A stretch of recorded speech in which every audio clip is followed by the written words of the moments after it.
Hello friends, कैसे हैं आप सब लोग। आई होप आप सभी काफी अच्छे होंगे। हमारे प्रीवियस वीडियो लेक्चर में हमने नाइट्रोजन कार्बन साइकिल को देख लिया था और क्यों इसे नाइट्रोजन और कार्बन साइकिल कहते हैं और क्यों इसे साइकिल कहते हैं, ये तीनों ही टर्म्स हमने क्या कर ली थी, अच्छे से समझ ली थी। अब हमारे पास में आता है प्रोटोन प्रोटोन साइकिल। जो हमारा नाइट्रोजन कार्बन साइकिल था, जिसको मैं एनसी साइकिल कहती हूँ, एनसी साइकिल के अंदर जो रिक्वायर्ड टेम्परेचर था ये साइकिल को ऑपरेट होने के लिए, वो था 2 इंटू 10⁻⁷ केल्विन का टेम्परेचर। ये जो टेम्परेचर होता है वो सन के टेम्परेचर से क्या है, थोड़ा ज्यादा रहता है। सन पे जो टेम्परेचर पाया जाता है वो इससे थोड़ा कम रहता है, यानी कि ऑलमोस्ट 1.5 इंटू 10⁻⁷ केल्विन का टेम्परेचर यहाँ पे रहता है, सन के ऊपर रहता है। इसीलिए सन पे नाइट्रोजन कार्बन साइकिल होना क्या है, पॉसिबल नहीं है। तो अब देखो बच्चों, अगर नाइट्रोजन कार्बन साइकिल वहां पर नहीं होगा तो वहां पर जो साइकिल एग्जिस्ट करता है वो होता है प्रोटोन प्रोटोन साइकिल। प्रोटोन का क्या मतलब हो गया, 1H1 है ना। 1H1 will react with again 1H1 and it will give us helium. But directly ये हमें हीलियम नहीं देगा, है ना। डायरेक्टली हमारे पास में हीलियम नहीं आएगा। जैसे प्रीवियस वाले वीडियो में या नाइट्रोजन कार्बन साइकिल के अंदर क्या हो रहा था, हाइड्रोजन जब मेरा हीलियम के अंदर कन्वर्ट हो रहा था तो उसके लिए, इसको हम लोग हीलियम लिखते हैं, उसके लिए कितनी रिएक्शंस थी हमारे पास में, 6 रिएक्शन थी। और यहाँ पर जब मेरा हाइड्रोजन है या प्रोटोन है हीलियम के अंदर कन्वर्ट होगा तो यहाँ पर कितनी, इससे हाफ रिएक्शन, 3 रिएक्शन क्या रहेगी, इन्वॉल्व रहेगी। तो वो कौन कौन सी रिएक्शंस है वो हम लोग देख लेते हैं, और कितनी एनर्जी रिलीज होगी वो भी हम लोग क्या करेंगे, इन रिएक्शंस के अंदर देखेंगे। तो हमारी जो पहली रिएक्शन है बच्चों, जिसके अंदर क्या होगा कि जो हाइड्रोजन है 1H1 या प्रोटॉन है, किससे रिएक्ट करेगा, 1H1 से रिएक्ट करेगा। इन दोनों के ही क्या लेंगे हम, 2 मोल्स लेंगे। It will be converted into 1H2। 1H2 क्या है, आइसोटोप है हाइड्रोजन का, जिसे हम ड्यूटेरियम कहते हैं, या जिसके न्यूक्लियस को हम लोग क्या कहेंगे, ड्यूट्रॉन कहेंगे, है ना। जिसके अंदर क्या रहेगा, इसके न्यूक्लियस के अंदर एक प्रोटॉन और एक न्यूट्रॉन रहता है, वाइल हाइड्रोजन के न्यूक्लियस क्या कंटेन करते हैं, ओनली 1 प्रोटॉन को कंटेन करते हैं, उनमें न्यूट्रॉन नहीं होता है। इसी के साथ में इट विल रिलीज 2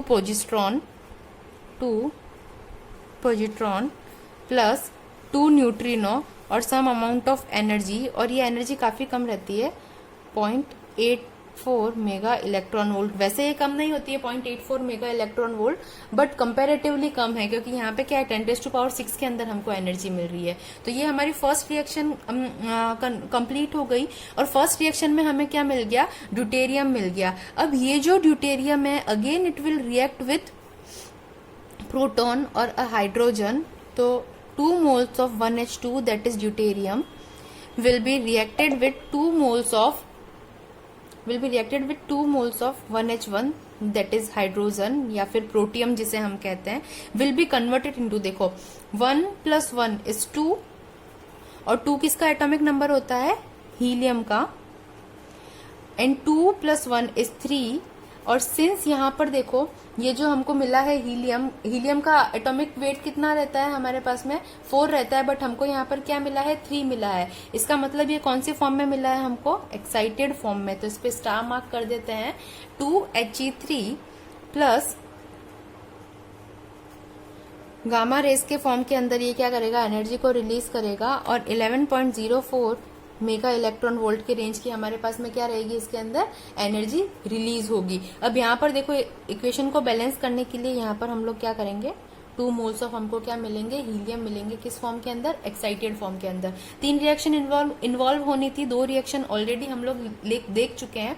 अब जो तीसरी रिएक्शन होगी, अब ये जो अनस्टेबल हीलियम है, it will again react with its own molecule और इट्स ओन न्यूक्लियस।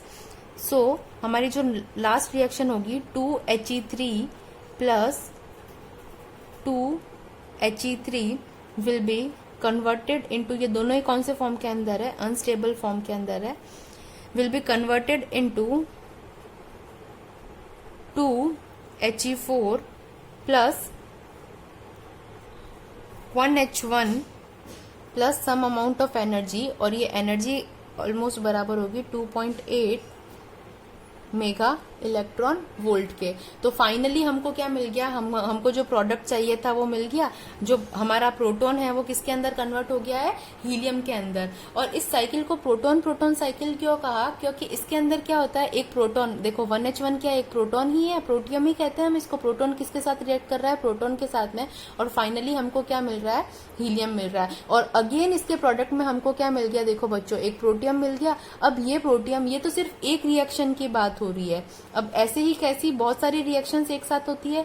तो ये प्रोटियम अगेन इसके साथ वाले प्रोटियम से क्या करेगा, रिएक्ट करेगा, और इस साइकिल को क्या करेगा, कंटिन्यू रखेगा। इसीलिए हम लोग इसको क्या कहते हैं, एक चक्र कहते हैं या एक साइकिल कहते हैं। तो अब इन तीनों रिएक्शंस को अगर कंबाइन करें हम, तो देखो हमें क्या मिलता है, तीनों रिएक्शंस को अगर कंबाइन करते हैं तो यहाँ पर देखो एक He3 से यहाँ पर मेरे पास में क्या हो जाएगा, ये यहाँ पर मेरे को 2He3 मिले, और अगेन यहाँ पर क्या मिल गया, 2He3। इससे ये कैंसिल आउट हो जाएंगे, यहाँ से ये कैंसिल आउट हो जाएगा। तो हमारे पास में क्या बचेगा, 2 and 2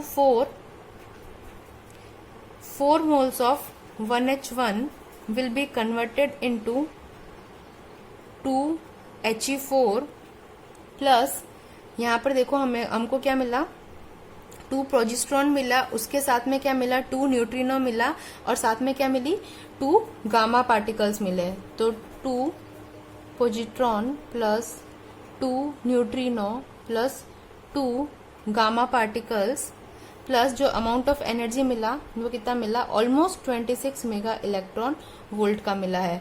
यानी कि ये जो फाइनल रिएक्शन थी दोनों के अंदर क्या आई है, सेम आई है, जस्ट जो बाय प्रोडक्ट है उनमें थोड़ा सा डिफरेंस आया है।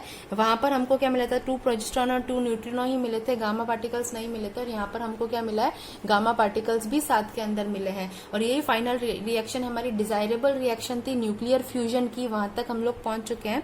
तो इसी पूरे साइकिल को है ना हम लोग क्या कहते हैं, प्रोटॉन प्रोटॉन साइकिल कहते हैं, जो जनरली कितने टेम्परेचर पर अकर होता है, ये होता है 2.5 इंटू 10⁻⁷ केल्विन टेम्परेचर पर, जो कि टेम्परेचर किसका है, सन का टेम्परेचर है ना। तो सन में हम लोग मानते हैं कि प्रोटॉन प्रोटॉन साइकिल ही एग्जिस्ट करता है। अब देखो बच्चों, ये एनर्जी रिलीज हुई है, यहाँ पर जो मैंने कहा है 26 मेगा इलेक्ट्रॉन वोल्ट की एनर्जी रिलीज हुई है। ये एनर्जी हमारे पास में कहाँ से आई, तो बेसिकली सन का जो मास है, मास डिफिशियंसी से ही तो वो होता है। सन का जो मास है वो किसमें कन्वर्ट हो रहा है, एनर्जी के अंदर कन्वर्ट हो रहा है। न्यूक्लियर फ्यूजन में मैंने आपको बताया था कि एनर्जी मिलती कहाँ से इन रिएक्शंस में। देखो यहाँ पर क्या है, सपोज करो 2 हाइड्रोजन है, यहाँ पर भी 2 हाइड्रोजन है, या प्रोटियम कह दो इनको।